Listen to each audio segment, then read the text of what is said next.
తలా తోక లేకుండా మాట్లాడుతున్నారు. బండి సంజయ్ గారు ఎక్కడో మాట్లాడినట్టు ఈ రోజు నేను పత్రికల్లో చూశాను పొద్దున, ఏదో మిలియన్ మార్చ్ నిర్వహిస్తామని. అయ్యా బండి సంజయ్ గారు, హైదరాబాద్ గల్లీలో కాదు నువ్వు మిలియన్ మార్చ్ నిర్వహించాల్సింది. నీకు దమ్ముంటే ఢిల్లీలో పోయి బిలియన్ మార్చ్ పెట్టు నువ్వు. ఎందుకంటే ఏడాదికి 2 కోట్ల ఉద్యోగాలు ఇస్తామని చెప్పి మాట తప్పింది నీ బీజేపీ ప్రభుత్వం. 7 ఏళ్లలో ఎన్ని ఉద్యోగాలు ఇచ్చారు? 14 కోట్ల ఉద్యోగాలు ఎక్కడిచ్చారో లెక్క చూపిను. కేంద్రంలో ఖాళీగా ఉన్న 19,50,000 ఉద్యోగాలు నింపమని ముందు పోయి ఢిల్లీలో బిలియన్ మార్చి పెట్టు నీకు దమ్ముంటే. ఇవాళ తెలంగాణ రాష్ట్రం అద్భుతంగా పనిచేస్తుంది. గౌరవ ముఖ్యమంత్రి గారు ఇప్పటికే చాలా ఖాళీలు కూడా నింపారు. ఎందుకంటే ఈరోజు తెలంగాణ రాష్ట్రంలో ఇప్పటి వరకు 1,32,899 ఉద్యోగాలు ఇచ్చాం. మిగతా ఖాళీలు నింపడానికి కూడా జీవో 317 చెప్పి ఏ జిల్లాలో ఎన్ని ఖాళీలు ఉన్నాయో వివరాలన్నీ కూడా తీస్తున్నాం. తప్పకుండా ఇప్పటికే ముఖ్యమంత్రి గారు చాలాసార్లు చెప్పారు, మరో 50-60 వేల ఉద్యోగాలు నింపి తీరుతాం మేము. అది ఆ విషయంలో తెలంగాణ ప్రభుత్వం వెనక్కు పోదు. మేము ఇప్పటికే 1,32,899 ఉద్యోగాలు ఇచ్చినాం. ఇంకా 50-60 వేల ఉద్యోగాలు ఇస్తాం. నీ సంగతి ఏందో చెప్పును. ఎవి నీ 2 కోట్ల ఉద్యోగాలు? నీ మేనిఫెస్టోలో ఏటా 2 కోట్ల ఉద్యోగాలు ఇస్తామని చెప్పారు కదా దేశంలో. అవి ఎక్కడిచ్చిందో లెక్కలు చెప్పండి. దమ్ముంటే వైట్ పేపర్ విడుదల చేయండి. నువ్వు చేయాల్సింది గల్లీలో కాదు, ఢిల్లీలో పోయి బిలియన్ మార్చి పెట్టు. నీ 14 కోట్ల ఉద్యోగాలు ఇవ్వమని నీ కేంద్ర ప్రభుత్వాన్ని నువ్వు నిలది. కానీ ఇక్కడేదో మాట్లాడినంత మాత్రాన తెలంగాణ ప్రజలు అంత అమాయకులు కాదు. ఏం చేసింది మీ బీజేపీ పాలనలో? బీజేపీ 7 ఏళ్ల పాలనలో కోట్లాది మంది యువకులను నిరుద్యోగులుగా మార్చింది బీజేపీ. అన్నం పెట్టే రైతులను రోడ్డు మీదికి తెచ్చింది నీ బీజేపీ పార్టీ. ఎప్పుడు ఏ ప్రభుత్వ రంగ సంస్థను అమ్ముతారో తెలియక ఉద్యోగులంతా భయంగా బతుకుతున్నారు. రైల్వేను ప్రైవేటీకరణ చేస్తున్నారు. ప్రభుత్వ రంగ సంస్థలు ఎల్ఐసిని అమ్మజెప్తున్నారు. మీరు బిఎస్ఎన్ఎల్లో 50,000 మందిని ఉద్యోగాల నుంచి తీసేసినారు. బీపీసీఎల్ను కూడా అమ్మకానికి పెడతా ఉన్నారు. ఇంకా అమ్మమని రాష్ట్ర ప్రభుత్వాలకు సలహాలు ఇస్తున్నారు, ప్రభుత్వ రంగ సంస్థల్ని అమ్మండి అని. మీ హయాంలో ప్రభుత్వ రంగ సంస్థ ఉద్యోగులు ఎప్పుడు మా ఉద్యోగాలు ఊడుతాయో, ఎప్పుడు మా సంస్థ అమ్మ చెప్పుతారో తెలియక భయంగా బతుకుతుంది. నిన్ననే ఇచ్చేసింది కదా ఎయిర్ ఇండియాను, టాటాకు అప్పచెప్పారు. నిన్న ఎయిర్ ఇండియాను నిన్ననే టాటాకు కూడా అప్పచెప్పేసారు. అంటే ఎప్పుడు ఎవరు ఉద్యోగం పోతుందో తెలియని పరిస్థితి వచ్చింది నీ బీజేపీ హయాంలో. ఈరోజు ప్రజాస్వామ్యాన్ని ఖూని చేస్తున్నది బీజేపీ. మీరు ఐఏఎస్లను మీ ఇష్టం ఉన్నట్టు తీసుకుపోతామంటే రాష్ట్రాలకు అధికారాలు ఉండయా? రాష్ట్రం మంచి ఐఏఎస్ నువ్వు పట్టుకోకపోతే మరి రాష్ట్రంలో ప్రజలు లేరా? రాష్ట్రంలో పరిపాలన లేదా? నా ఇష్టం వచ్చిన ఐఏఎస్ నువ్వు రాష్ట్రం యొక్క అనుమతి లేకుండా తీసుకుపోతా అని చెప్పి నీ గుప్పిట్లో పెట్టుకోవాలని దొడ్డిదారిని ఇవాళ మీరు ప్రయత్నాలు చేస్తూ ఉన్నారు. ఏ రంగం బాగుపడ్డది? బీజేపీ 7 ఏళ్ల హయాంలో జీడిపి పతనమైపోయింది, నిరుద్యోగం పెరిగింది, వ్యవసాయ రంగం ఆగమైంది, పరిశ్రమలు మూతపడ్డాయి, ప్రభుత్వ రంగ సంస్థల్ని అమ్మజెపుతున్నారు, బ్యాంకులు లూటీ అయిపోయినాయి, ప్రభుత్వ వ్యవస్థలు కుప్పగూలినాయి, ఆకలి కేకలు పెరిగినాయి, నిరుద్యోగం పెరిగింది. ఏంది మీరు చేసిందని నేను అడుగుతా ఉన్నా. 7 ఏళ్ల హయాంలో మీరు చేసింది ఏంటి? మీరు ఎంతసేపు ప్రజల్ని రెచ్చగొట్టేటువంటి ఒక ప్రయత్నం చేస్తున్నారే తప్ప ఒక నిజంగా నిజాయితీగా మీ 7 ఏళ్లలో ఏ రంగం బాగుపడ్డదో ఒక రంగం చెప్పండి మాకు. పలాని రంగం బాగుపడ్డది, పలాని రాష్ట్రం బాగుపడ్డది, పలాని వర్గం బాగుపడ్డది. కార్మికులు బాగుపడ్డారా? రైతులు బాగుపడ్డారా? ఉద్యోగులు బాగుపడ్డారా? ప్రభుత్వ రంగ సంస్థలు బాగుపడ్డాయా? ఏం బాగుపడ్డదని నేను అడుగుతా ఉన్నా. నేను ఇవాళ వాస్తవంగా చెప్పాలంటే టీఆర్ఎస్ ప్రభుత్వం మేము ఉద్యోగాలు ఇస్తామని చెప్పినాం. 1,32,899 ఉద్యోగాలు ఇచ్చినాం. మేము ఇవాళ జూనియర్ పంచాయత్ సెక్రటరీలు ఇచ్చినాం, అన్ని శాఖల్లో ఖాళీలు నింపినాం, పోలీస్ డిపార్ట్మెంట్లో 31,000 ఉద్యోగాలు ఇచ్చినాం, విద్యుత్ రంగంలో ఇచ్చినాం, టీఆర్టీ ద్వారా 8,792 టీచర్ పోస్టులు నింపినాం, గురుకులాల్లో 11,500 టీచర్ పోస్టులు నింపినాం. ఇంకా కూడా నింపుతాం, డెఫినెట్గా ఇస్తాం. ఇలా ఒక రిపోర్ట్ వచ్చింది ఈ మధ్యనే. కేంద్ర ప్రభుత్వం మొత్తం దేశం మీద ఒక రిపోర్ట్ సిఎంఐఈ అని చెప్పి, centre for monitoring Indian economy, ఒక ప్రముఖ సంస్థ CMIE, centre for monitoring Indian economy, మొన్ననే జనవరి 20వ తేదీన ఒక రిపోర్ట్ ఇచ్చింది. సిఎంఐఈ ఒక రిపోర్ట్ బయట పెట్టింది. ఈ రిపోర్ట్లో ఏం చెప్పిందంటే భారతదేశంలో నిరుద్యోగం విపరీతంగా పెరిగిందని, 3.5 కోట్ల మంది పని కోసం తీవ్రంగా వెతుకుతున్నారని, ఇందులో 80 లక్షల మంది మహిళలు ఉన్నారని, ప్రపంచ ఉపాధి రేటు ప్రమాణాలతో భారతదేశం నిలవాలంటే 18,75,00,000 మందికి ఉద్యోగాలు ఇస్తే మనం కూడా ప్రపంచ ఉపాధి రేటుకు సమానంగా అవుతాము. అంటే 18,75,00,000 మందికి ఉద్యోగాలు ఇస్తేనే మనం ప్రపంచంతో సమానంగా ఉంటాము అని చెప్పి ఈ సిఎంఐ రిపోర్ట్లో చాలా స్పష్టంగా చెప్పడం జరిగింది. ఇక్కడ ఇంకో విషయం, తెలంగాణలో నిరుద్యోగం గురించి కూడా చెప్పినారు. మొత్తం దేశంలో ఎంత ఉన్నది, రాష్ట్రం వైజ్ కూడా వాళ్ళు రిపోర్ట్ ఇచ్చినారు. ఆ వివరాలు డిఫరెన్స్ కూడా చెప్పినారు. జాతీయ నిరుద్యోగ శాతం కంటే తెలంగాణ రాష్ట్రంలో నిరుద్యోగ శాతం తక్కువగా ఉంది. తెలంగాణ నిరుద్యోగ శాతం కంటే జాతీయ నిరుద్యోగ శాతం 3 రెట్లు ఎక్కువగా ఉంది. 3 రెట్లు ఎక్కువగా ఉంది మొత్తం దేశంలో మనకంటే. ఫర్ ఎగ్జాంపుల్, తెలంగాణ రాష్ట్రంలో వాళ్ళు స్పష్టంగా ఇచ్చినారు, లెక్కలతో సహా ఇచ్చినారు. తెలంగాణ రాష్ట్రంలో నిరుద్యోగుల యొక్క పర్సెంటేజు 2.2%. మొత్తం దేశంలో ఉండేటువంటి నిరుద్యోగుల శాతం 7.91%. అంటే మరి ఎక్కడున్నది చెప్పాలి మా బండి గారు. దేశంలో ఉన్నదేమో 7.91% అయితే తెలంగాణలో ఉన్నది 2.2%. ఇక నువ్వు గొంతు పెద్దగా చేసుకొని మాట్లాడినంత మాత్రాన 4 పిల్లల్ని పంపి అడ్డుకున్నంత మాత్రాన అయిపోతుందా? అబద్ధాలు నిజాలు అవుతాయా? నిజాలు అబద్ధాలు అయిపోతాయా? నువ్వెందుకు నింపుతలేవు? పోయి చేయి, ఢిల్లీలో మిలియన్ మార్చి చేయి. ఖాళీగా ఉన్న ఈ దేశంలో ఖాళీగా ఉన్న 15,62,000 ఉద్యోగాలు వెంటనే నింపమని చెప్పండి. 15,62,000 ఉద్యోగాలు. ఇందాక ఫిగర్ వేరే చెప్తే please correct. 19 చెప్పినట్టున్నా. 15,62,000. I'm sorry, correcting my self. దేశంలో ఖాళీగా ఉన్న 15,62,000 ఉద్యోగాలు నింపండి. ఒక్క ఆర్మీలో 2 లక్షల ఉద్యోగాలు ఖాళీగా ఉన్నాయి. సెంట్రల్ పోలీస్ కానీ, దేశంలో ఉండేటువంటి డిఫెన్స్, నేవీ కానీ, ఆర్మీ కానీ, ఎయిర్ ఫోర్స్లో 2 లక్షల ఉద్యోగాలు ఖాళీగా ఉన్నాయి, అవి నింపండి. రైల్వే శాఖలో 3 లక్షల ఉద్యోగాలు ఉన్నాయి, అవి నింపండి. ఎందుకు నింపుతలేరు రైల్వేలో? ఇంకా పెద్ద జోక్ చెప్పాలి. రైల్వేలో 2019 ఫిబ్రవరిలో ఒక నోటిఫికేషన్ ఇచ్చింది. మనం ఇప్పుడు ఎక్కడున్నాం? మనం 2022. 2019 ఫిబ్రవరి, 2 ఏళ్ళు దాటింది. 2019 ఫిబ్రవరిలో రైల్వే డిపార్ట్మెంట్లో 1,03,769 ఉద్యోగాలు నింపుతామని ఒక నోటిఫికేషన్ ఇచ్చారు. 1,03,769 ఉద్యోగాలు ఇస్తామని. ఇంతవరకు రిక్రూట్మెంట్ చేయలే. 2 ఏళ్ళు దాటింది మీరు నోటిఫికేషన్ ఇచ్చి. 2019 ఫిబ్రవరి 23వ తేదీన నోటిఫికేషన్ ఇస్తే ఈ రోజుకు రిక్రూట్మెంట్ మీరు కంప్లీట్ చేయలే. అంటే ఇప్పుడు ఎవరు నిరుద్యోగులను మోసం చేస్తున్నారు? ఈ 1,03,769 ఉద్యోగాలకు దేశంలో 1 కోటి మంది నిరుద్యోగులు అప్లై చేసుకున్నారు. 1 కోటి మంది ఎదురు చూస్తున్నారు. 1 కోటి మందిని మీరు మోసం చేస్తున్నారు. ఇలా మీరు నియామకాలు ఆపింది మీరు. ఖాళీగా ఉన్న 15,62,000 ఉద్యోగాల్ని నింపంది మీరు. మీరా మాట్లాడేది? అసలు నిరుద్యోగం ఈ దేశంలో ఎక్కువ ఉందా, రాష్ట్రంలో ఎక్కువ ఉందా? అసలు నిరుద్యోగుల గురించి మాట్లాడే నైతికత మీకున్నదా? దీనికి కారణం మీరు కాదా? ఉన్న ఉద్యోగాలు ఊడగొట్టి జీడిపి పతనమై పరిశ్రమలు మూతబడే పరిస్థితికి మీ పరిపాలన కాదా? మీ చేతగానితనం కాదా? దాని గురించి ఎందుకు మాట్లాడరు అని నేను అడుగుతా ఉన్నా.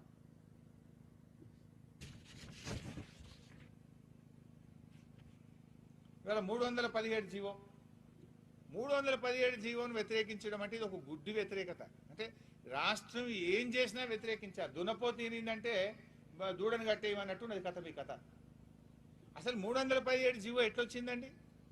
భారత ప్రభుత్వం ఒప్పుకుంటే, భారత రాష్ట్రపతి సంతకంతో వచ్చిన రాష్ట్రపతి ఉత్తర్వులకు అనుగుణంగా వచ్చిందే 317 జీవో.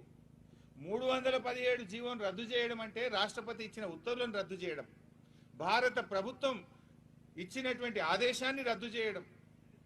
మీరు 317 మీద విమర్శలు చేయడం అంటే భారతదేశ ప్రభుత్వం మీద విమర్శలు చేయడం, భారత రాష్ట్రపతి మీద విమర్శలు చేయడం. అసలు మీకు ఏమైనా సోయి ఉండి మాట్లాడుతున్నారా? మీరు ఎవరి మీద విమర్శలు చేస్తున్నారు?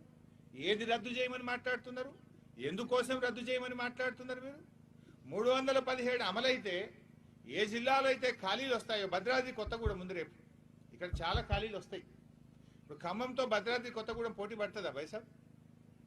జర ఖమ్మం విద్యలో కొంచెం ముందు ఉన్నది. సో రేపు ఏమైంది, మనం జిల్లాలు చేసుకున్నాం. ఖమ్మంలోని ఖాళీలు 95% ఖమ్మంకే ఇస్తారు. భద్రాద్రి కొత్తగూడెంలో ఉండే ఖాళీలు 95% భద్రాద్రి కొత్తగూడెం జిల్లా వాసులకు దక్కాలన్నది దాని స్పిరిట్. ఇప్పుడు ఖమ్మంలో మొత్తం నింపినామనుకో, రేపు ఏమవుతుంది? ఖమ్మంలో ఖాళీలు ఉండయి, రేపు నోటిఫికేషన్ ఇస్తే ఖమ్మంలో 0 ఉద్యోగాలు వస్తాయి. నిరుద్యోగులకు, ఖమ్మం జిల్లా నిరుద్యోగులకు అన్యాయం కాదా? భద్రాద్రి కొత్తగూడెంలో ఇంతకుముందు ఏముండే? 30% ఓపెన్ కాంపిటీషన్ ఉండే. మరి ఆంధ్ర నుంచి పక్క రాష్ట్రం వాళ్ళు 30% వస్తారు కదా. గౌరవ ముఖ్యమంత్రి గారు ఏం చేసిండ్రు? 5% ఓపెన్, 95% లోకల్కే దక్కాలి, మా గిరిజనులకు దక్కాలి, మా స్థానికులకు దక్కాలి అన్నది ముఖ్యమంత్రి గారి సంకల్పం. ఇది తప్ప అంటే ఏంది? బీజేపీ వాళ్ళు ఏం చెప్పదలుచుకున్నారు? భద్రాద్రి కొత్తగూడెం ఉద్యోగాలు భద్రాద్రికి దక్కద్దని చెప్తున్నారా మీరు? మా గిరిజనులకు ఉద్యోగాలు దక్కద్దని చెప్తున్నారా మీరు? అంటే మీ రాష్ట్రపతి యొక్క ఉత్తర్వులను మీరు తప్పుపడుతున్నారా మీరు?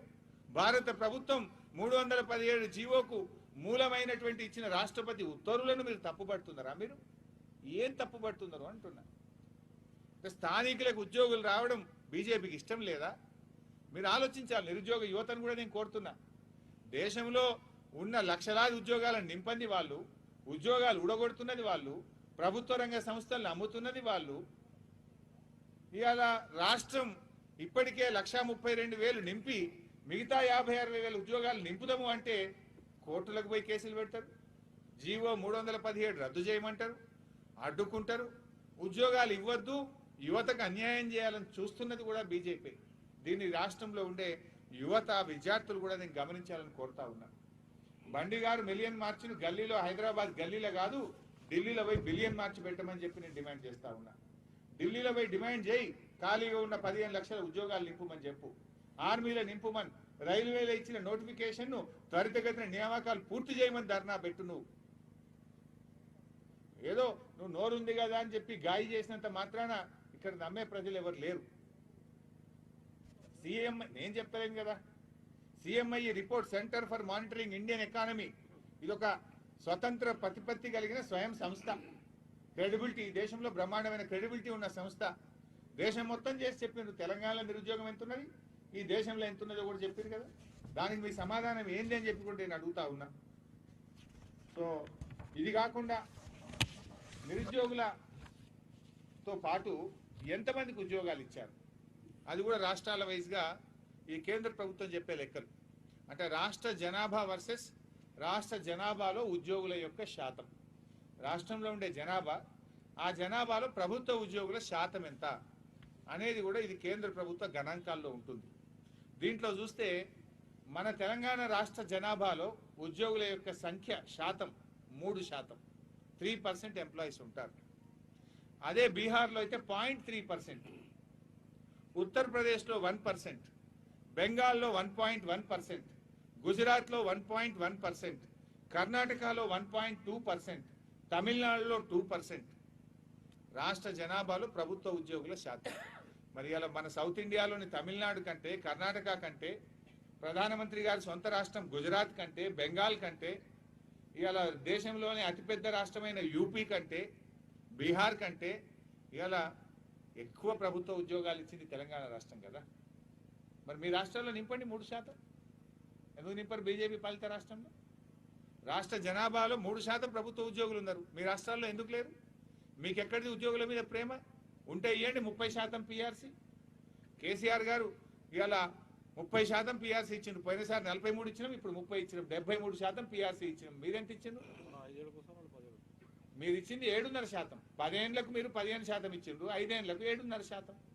మీరు ఉద్యోగులకు ఇచ్చింది, మీరు ఇచ్చింది 7.5% పిఆర్సీ అయితే 30% పిఆర్సీ ఇచ్చింది టీఆర్ఎస్ ప్రభుత్వం, ముఖ్యమంత్రి కేసీఆర్. మేము గర్వంగా చెప్తున్నాం, భారతదేశంలో అతి ఎక్కువ జీతాలు వచ్చే ఉద్యోగులు ఎవరంటే తెలంగాణ రాష్ట్ర ప్రభుత్వ ఉద్యోగులు. ఏ రాష్ట్రంలో ఇస్తుంది? నీ కేంద్ర ప్రభుత్వ ఉద్యోగుల కంటే తెలంగాణ రాష్ట్ర ప్రభుత్వ ఉద్యోగుల జీతాలు ఎక్కువ. భారతదేశంలోని ఏ రాష్ట్రం కంటే తెలంగాణ రాష్ట్ర ప్రభుత్వ ఉద్యోగుల జీతాలు ఎక్కువ. నీకేదో ఉద్యోగుల మీద ప్రేమ ఉందని మాట్లాడుతున్నావు. పక్క రాష్ట్రం ఆంధ్రప్రదేశ్లో ఉద్యోగుల జీతాలు తగ్గినాయి, రోడ్డు మీదకి వచ్చింది మొత్తం. చెప్పండి దానికి సమాధానం. మీకేదో పెద్ద నిరుద్యోగుల మీద ప్రేమ ఉన్నట్టు, మీకేదో ఉద్యోగుల మీద ప్రేమ ఉన్నట్టు. నిరుద్యోగుల ప్రేమ ఉంటే 15 లక్షలు నింపు ఉద్యోగాలు. ఉద్యోగుల మీద ప్రేమ ఉంటే తెలంగాణ ముఖ్యమంత్రి గౌరవనీయులు కేసీఆర్ గారు ఇచ్చినట్టు ఈ 30% పిఆర్సీ. మాటలు చెప్పడం కాదు కదా. మీరు ఎంతసేపు సంస్థలు అమ్ముడేనే. ఇలా ఎంతమంది ఉద్యోగులు రోడ్డు మీద పడ్డారు? బిఎస్ఎన్ఎల్లో 50,000 మంది పడ్డారు. ఎల్ఐసి ఉద్యోగులు బిక్కుమని ఎప్పుడు రోడ్డు మీద పడతామో నిద్ర పట్టని పరిస్థితిలో ఉన్నారు. ఐడిబిఐతో సహా దాదాపు 2 ప్రభుత్వ బ్యాంకులను కూడా ఇలా ప్రైవేట్ పరం చేసే ప్రయత్నంలో ఉన్నారు. మీరు ఎంతో వేలాది మంది ఇలా రోడ్డు మీద పడుతున్నటువంటి పరిస్థితి ఉంది. విచ్చలవిడిగా ప్రభుత్వ రంగ సంస్థలు అమ్మడం ద్వారా దాదాపు 2.5 లక్షల మంది ప్రభుత్వ రంగ సంస్థ ఉద్యోగులు ఇలా వీధిన పడ్డారు. ఇది మీ ఘనత. ఉన్న ఉద్యోగాలు ఊడగొట్టిన వాళ్ళు మీరైతే 132,000 ఉద్యోగాలు ఇచ్చింది మేము. ఇంకా మరి ఎవరేందిగా? నీ దగ్గర 15 లక్షలకు పైగా ఖాళీలు ఉన్నాయి, తెలంగాణలో ఉన్నాయి 60-70 వేలే. జీవో 317 అయిపోగానే ఒక్క ఖాళీ లేకుండా నింపుతామని ముఖ్యమంత్రి గారు చెప్పిండ్రు. కానీ మీరు గోబల్స్ ప్రచారం, ఒక అవాస్తవాలని చెప్తూ ఇలా ప్రజల మీద చేస్తూ ఉన్నారు. ప్రభుత్వ రంగ సంస్థలు ప్రైవేట్ పరం చేయడం వల్ల మా ఎస్సీ ఎస్టీ ఓబీసీలకు తీవ్రమైన అన్యాయం జరుగుతూ ఉంది. ఇలా ఒక అంబానీకో ఒక టాటాకో ఒక రిలయన్స్ చేతులకు పోయిన తర్వాత రేపు రిజర్వేషన్ ఉంటుందా? ఎయిర్ ఇండియా పోయి ఇలా టాటా చేతిలో పడ్డది. ఇంతకుముందు ఎయిర్ ఇండియాలో ఒక పైలట్ ఉద్యోగమో ఒక ఎయిర్ హోస్టెస్ ఒక మెకానిక్ ఉద్యోగాలు పడితే మాకు ఎస్సీలకు రిజర్వేషన్ ఉండే, ఎస్టీలకు రిజర్వేషన్ ఉండే, ఓబీసీలకు రిజర్వేషన్ ఉండే, మహిళలకు రిజర్వేషన్ ఉండే. రేపు టాటా ఉద్యోగ నియామకాలు చేస్తుంది, రిజర్వేషన్ ఉంటుందా? అంటే మీరు ప్రభుత్వ రంగ సంస్థలు అమ్మి మా ఎస్సీ ఎస్టీ బీసీల నోట్లో మట్టి కొడుతున్నటువంటి ప్రభుత్వం ఇవాళ బీజేపీ ప్రభుత్వం. దీనికి మాట్లాడరు ఎందుకో బండి గారు, మీ గొంతు ఎందుకో మూగబోతుంది. దీనికి మీరు ఇచ్చే సమాధానం ఏంటి? ఎస్సీ ఎస్టీ ఓబీసీలకు మహిళలకు ఇవాళ ప్రభుత్వ రంగ సంస్థలు అమ్మి తీవ్రమైన అన్యాయం చేస్తున్నటువంటి ప్రభుత్వం ఇవాళ బీజేపీ ప్రభుత్వం. ఇవాళ ఎస్సీ ఎస్టీల హక్కులు కాలరాస్తున్నటువంటి ప్రభుత్వం ఇవాళ బీజేపీ ప్రభుత్వం. అసలు మీరు ఏంది భయ్? యువతకు ఉద్యోగాలు ఇస్తామంటే ఒప్పుకోరు. తెలంగాణ ప్రభుత్వం మా పిల్లలకు ఎస్సీ ఎస్టీ ఓబీసీ పేద పిల్లలకు ఇంగ్లీష్ మీడియంలో చదువు చెప్తామంటే మీకు నచ్చది. దళిత బంధు చేస్తామంటే వద్దంటారు. ఏదైనా మీరు అసలు దళిత బంధు వద్దంటారేంటి ఎవరన్నా? పిల్లలకు ఇంగ్లీష్ మీడియంలో చదువు చెప్తామంటే బీజేపీ నాయకులకు వచ్చిన నొప్పేందో నాకు అర్థం కాదు. పిల్లలకు ఉద్యోగాలు ఇస్తామంటే జీవో 317 వద్దంటారు. అసలు మీరు ఏది? ఇందాక నేను అన్నగా దున్నపోతీనిందంటే దుడ్డని కట్టే అన్నట్టు, దుడ్డని కట్టేయమన్నట్టు కథ లేదు. గుడ్డి వ్యతిరేకత.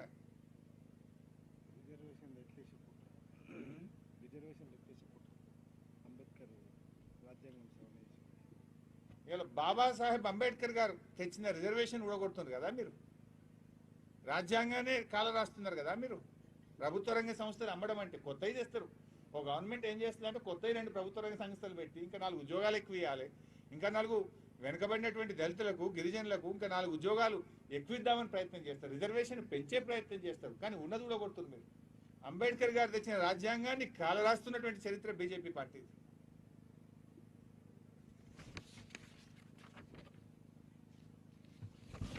బీజేపీ వాళ్ళు మేమేందో చేసినామంటారు.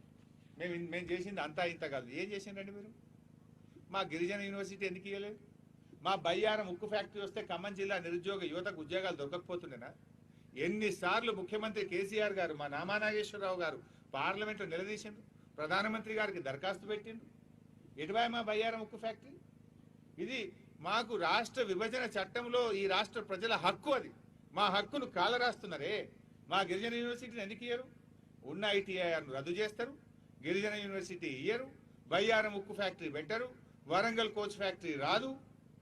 ఏమిచ్చింది మీరు? మీరే చెప్తారు మేము ఇంత చేసినాం. అది చేసిర్రు. ఏం చేసిర్రంటే 7.5 సంవత్సరాల బీజేపీ ప్రభుత్వంలో దేశంలో కొత్తగా 7 ఐఐఎంలు తెస్తే తెలంగాణకి ఇచ్చింది 0. దేశంలో 7 ఐఐటీలు బీజేపీ ప్రభుత్వం వచ్చిన తర్వాత ఏర్పాటు చేస్తే తెలంగాణకి ఇచ్చింది 0. ఐఐఎస్ఈఆర్ ఇవి దేశంలో 16 ఏర్పాటు చేస్తే తెలంగాణకి ఇచ్చింది 2. ఐఐఎస్ఈఆర్లు దేశంలో 2 నెలకొల్పితే తెలంగాణకి ఇచ్చింది 0. ట్రిపుల్ ఐటీలు దేశంలో 16 నెలకొల్పితే తెలంగాణకి ఇచ్చింది 0. ఎన్ఐడీలు దేశంలో 4 ఏర్పాటు చేస్తే తెలంగాణకి ఇచ్చింది 0. దేశవ్యాప్తంగా 157 ప్రభుత్వ మెడికల్ కాలేజీలు ఏర్పాటు చేస్తే తెలంగాణకి ఇచ్చింది 0. నవోదయ పాఠశాలలు దేశవ్యాప్తంగా 7.5 సంవత్సరాల బీజేపీ పరిపాలనలో 84 నెలకొల్పితే తెలంగాణకి ఇచ్చింది 0. నవోదయ యాక్ట్ చెప్తుంది, ఏం చెప్తుంది? ప్రతి జిల్లాకు ఒక నవోదయ మెడికల్ కాలేజ్ ఉండాలని చెప్తారు, నవోదయ స్కూల్ ఉండాలని చెప్తారు. మరి మనం కొత్తగా 33 జిల్లాలు చేసుకున్నాం. మరి రాజ్యాంగం ఒక హక్కుగా, ఒక చట్టంగా మాకు రావాలి కదా. మా ఎంపీలు పార్లమెంట్లో అడిగిండ్రు, ప్రధానమంత్రి గారికి పలుసార్లు ముఖ్యమంత్రి గారు దరఖాస్తు ఇచ్చిండ్రు, అయినా ఎందుకు ఇయ్యరు? హక్కుగా వచ్చేది ఇయ్యరు. మీరు 84 ఇచ్చిండ్రు దేశంలో, ఒక్కటి కూడా తెలంగాణకు ఎందుకు ఇయ్యాలి? అంటే నవోదయ పాఠశాలలు ఇయ్యరు, 157 మెడికల్ కాలేజీలు పెడితే ఇయ్యరు, 16 ట్రిపుల్ ఐటీలు పెడితే తెలంగాణకు 0, 4 ఎన్ఐడీలు పెడితే 0, 2 ఐఐఎస్ఈఆర్లు నెలకొల్పితే 0, 7 ఐఐటీలు ఏర్పడితే 0, 7 ఐఐఎంలు ఏర్పడితే 0. మీరు ఏమిచ్చిండ్రు అని అడుగుతున్నా. పెద్ద మీ గుండు 0 తప్ప మీరు ఈ రాష్ట్రానికి తెచ్చింది అయితే ఏమి లేదు. దేశ ప్రజలకు ఉద్యోగాలు ఇయ్యరు, కేంద్రం నుంచి రాష్ట్రానికి హక్కుగా రావాల్సిన నిధులు ఇయ్యరు, మా ట్రైబల్ యూనివర్సిటీ ఇయ్యరు, మా బయ్యారం ఉక్కు ఫ్యాక్టరీ ఇయ్యరు, ప్రభుత్వ రంగ సంస్థలు అమ్ముతారు, ఉన్న ఉద్యోగాలను ఊడగొడతారు. ఇది బీజేపీ యొక్క నిజస్వరూపం. నేను అందువల్లనే తెలంగాణ ప్రజలను కూడా కోరుతున్నా, నిరుద్యోగ యువతను కూడా కోరుతున్నా, వాస్తవాలు గ్రహించండి, నిజాలు గ్రహించండి. వాళ్ళ యొక్క మాయ మాటలు, వాళ్ళ యొక్క ఫేక్ వాట్సాప్లకు మనం మోసపోవద్దు. అన్ని గోబల్స్ ప్రచారం, ఫేక్ వాట్సాప్ ప్రచారం, ఒక అబద్ధాన్ని 100 సార్లు చెప్పి నిజం చేసేటువంటి ఒక ప్రయత్నమే తప్ప వాళ్ళలో మాటల్లో నీతి నిజాయితీ లేదు. ఇవాళ మిలియన్ మార్చ్ ఎందుకు చేస్తావా? మిలియన్ మార్చ్ దేని మీద? మిలియన్ మార్చ్ ఉన్న ఉద్యోగాలు ఊడగొట్టినందుకు మిలియన్ మార్చ్ పోయి చేయి. ఢిల్లీలో 15 లక్షల ఖాళీలు నింపమని ఢిల్లీలో చేయి. రైల్వేలో 1,00,000 ఉద్యోగాలు ఇస్తామని 2 ఏళ్ళైనా నోటిఫికేషన్ ఇచ్చి నింపలేదు కనుక మిలియన్ మార్చ్ చేయి. అదే తెలంగాణకు ఒక ట్రిపుల్ ఐటీ ఇవ్వలే, ఒక ఐఐఎం ఇవ్వలే, మాకు ఒక ఐఐటి ఇవ్వలే, ఓ నవోదయ పాఠశాల ఇవ్వలే, ఒక మెడికల్ కాలేజ్ ఇవ్వలేదని పోయి ఢిల్లీలో ధర్నా మిలియన్ మార్చ్ చేయి. ఇవాళ మీరే చెప్తున్నారు కదా, అన్నిట్లో తెలంగాణ టాప్ అని చెప్తారు. అరే మిషన్ భగీరథ దేశానికి ఆదర్శం అంటారు. మెడికల్లో దేశంలో నంబర్ 3 స్థానంలో తెలంగాణ ఉందని మీ నీతి ఆయోగే చెప్తుంది. ఇవాళ కరెంటు విద్యుత్ వినియోగంలో తెలంగాణ టాప్ అని మీరే చెప్తారు. దక్షిణ భారతదేశంలో పర్ క్యాపిటా ఇన్కమ్ తలసరి ఆదాయంలో తెలంగాణ టాప్ అని మీరే చెప్తారు. ఒకవైపు ప్రశంసలు, ఇంకొక వైపు విమర్శలు. ఏది నమ్మాలి? అధికారికంగానేమో ప్రశంసలు ఇచ్చేది మీరే. నీ నీతి ఆయోగ్ లెక్కలు చెప్తుంది, నీ కేంద్ర ప్రభుత్వం లెక్కలు చెప్తుంది, పార్లమెంట్లో కేంద్ర మంత్రులు మెచ్చుకుంటారు. మళ్ళీ ఇక్కడ గల్లీలో మాత్రం మీరు విమర్శలు. ఎవరిని మోసం చేస్తున్నారు? మిమ్మల్ని మీరు మోసం చేసుకుంటున్నారు. మీకు ప్రజల మీద ప్రేమ ఉంటే, నిజాయితీ ఉంటే తెలంగాణ హక్కులను కాపాడండి. న్యాయంగా తెలంగాణకు రావాల్సినటువంటి నిధులను తీసుకురండి. అరే బీఆర్జీఎఫ్ 2 ఏళ్ళ ఇయ్యక 900 కోట్లు ఇవ్వాలి బీఆర్జీఎఫ్. ముఖ్యమంత్రి గారు పోయి అడిగింది. నేను పలుసార్లు ఆర్థిక మంత్రిగా, కేంద్ర ఆర్థిక మంత్రి గారికి లెటర్ రాసిన. 2 ఏళ్ల నుంచి రాష్ట్రానికి రావాల్సిన బీఆర్జీఎఫ్ నిధులు 900 కోట్లు ఇవ్వాలి, మీరు ఆపిందే. దానికి మీ సమాధానం ఏంటి అని అడుగుతున్నా. తీసుకురండి, పోయి ఢిల్లీకి పోయి తెచ్చి మాట్లాడు. చేయాల్సింది చెయ్యరు, కానీ జరుగుతున్న దాన్ని అడ్డుకుంటామంటారు. అరే ఇంగ్లీష్ మీడియంలో పిల్లలకు చదువు చెప్తామంటే మీకెందుకు కడుపున వస్తుందో నాకు అర్థమవుతలేదు. లోకం మొత్తం వచ్చింది ఇంగ్లీష్ మీడియం చెప్పాలి వద్దే? గవర్నమెంట్ స్కూల్లో ఇంగ్లీష్ మీడియం మంచిదా చెడ్డదా? మరి బీజేపీ వాళ్ళకేమో కడుపున వస్తున్నది. అంటే ఇలా ప్రభుత్వ పాఠశాలలో చదివేదే ఎస్సీ, ఎస్టీ, బీసీ పిల్లలు, పేద పిల్లలు. ఆ పేద పిల్లలకు ఇంగ్లీష్ మీడియంలో చదువు చెప్తాం. ఆ పేద పిల్లలకు మన ఊరు మన బడి కింద 7,300 కోట్లు ఖర్చు పెట్టి కార్పొరేట్ స్కూళ్ళ లాగా ప్రభుత్వ పాఠశాలలు తయారు చేస్తామంటే మీకెందుకు కడుపున వస్తున్నది? మీరెందుకు అడ్డుపడుతున్నారో నాకైతే అర్థమవుతుంది. అంటే పేదలు అభివృద్ధి కావడం మీకు ఇష్టం లేదా అని నేను అడుగుతా ఉన్నా. ఉద్యోగాలు ఇస్తామంటే అడ్డు, మన ఊరు మన బడి అంటే అడ్డు, దళిత బంధు అంటే అడ్డు. అడ్డుపడుడే తప్ప ఇంకేమైనా ఉన్నదా? అరే కరోనా మాకు మంత్రి గారు మంచి గుర్తు చేసి, కరోనాలో మేము మా ఆరోగ్యాన్ని కూడా లెక్క చేయకుండా జిల్లాలు తిరిగి ఈ మారుమూల ప్రాంతానికి వచ్చి టెస్టులు జరుగుతున్నాయా, హోమ్ ఐసోలేషన్ కిట్స్ ఇస్తున్నారా, మరి 100 పడకల క్రిటికల్ కేర్ యూనిట్ ఖమ్మంలో అందుబాటులో తెస్తాం, 100 పడకల ఎంసీహెచ్ హాస్పిటల్ను కొత్తగూడెంలో అందుబాటులో తెస్తామంటే దానికి కూడా అడ్డుపడుతున్నారు, నాకు అడ్డం వస్తున్నారు. ఏ దాంట్లో అంటే మీరు ఏంది పేదలకు వైద్యం అందద్దని మీ ఉద్దేశం? ఎందుకు అడుగుకుంటున్నట్టు? మీరు అడగాల్సిన అడుగుతలేరు. మీరు ఈ కరోనా సమయంలో మేము ప్రభుత్వ బాధ్యతలు పేద ప్రజల్ని కాపాడుకోవాలి, కరోనా నుంచి ప్రజల్ని కాపాడుకోవాలి. కరోనా కోసం మేము జిల్లాలు తిరుగుతుంటే, మారుమూల ప్రాంతాలు తిరుగుతుంటే 2 రోజులు జిల్లాలో ఉండి వైద్య రంగం మీద ఒక పిహెచ్సి స్థాయి డాక్టర్తో మాట్లాడినాం. మేము ఒక్కొక్క పిహెచ్సి వైజ్ రివ్యూ చేసినాం, ఒక్కొక్క ఏఎన్ఎంతో మాట్లాడినాం, ఒక ఆశా వర్కర్తో మాట్లాడినాం. పేదల గురించి, వైద్యం గురించి, మారుమూల ప్రజల గురించి మేము పట్టించుకుంటే దాన్ని కూడా అడ్డుకుంటారు. ఇక ఇంతకంటే మూర్ఖత్వం ఇంకోటి ఉండదు. ఇది పరాకాష్ట. బట్ ప్రజలే అంతిమంగా న్యాయ నిర్ణేతలు. ప్రజలు డెఫినెట్గా తగిన గుణపాఠం చెప్తారు. మీకు వాస్తవాలు అయితే ప్రజలు గమనిస్తున్నారు. ఎవరు ప్రజల కోసం పనిచేస్తుంది? మేము ఇళ్లలో మీలాగా ఉన్నామా? మేము గల్లీలో తిరుగుతున్నాం, ప్రజల్లో తిరుగుతున్నాం, ప్రజల కోసం పనిచేస్తున్నాం. డెఫినెట్గా పనిచేస్తాం మా కేసీఆర్ గారి నాయకత్వంలో.